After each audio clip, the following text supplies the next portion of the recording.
Early on in many college algebra textbooks, the author wants you to graph a function without really necessarily knowing what this graph is going to look like, and be given a set of x values that they want you to fill in the y values. And so you're going to plug in each of these numbers.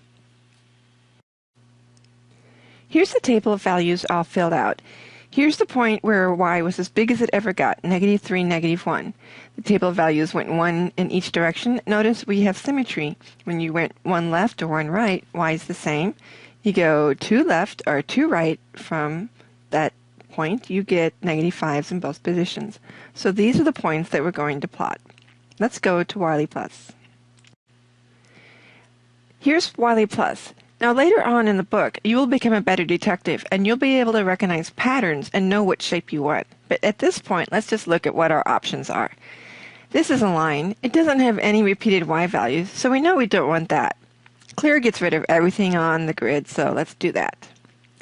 We look at this one, and we do have repeated y values, but we know that we have a maximum y in our table of values. We don't have any maximum y. We've got a minimum y, so let's get rid of this guy.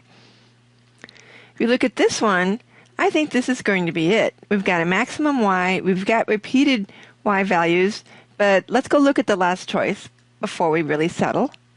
We look at this one, no repeated y values, definitely don't want it, so this was what we wanted.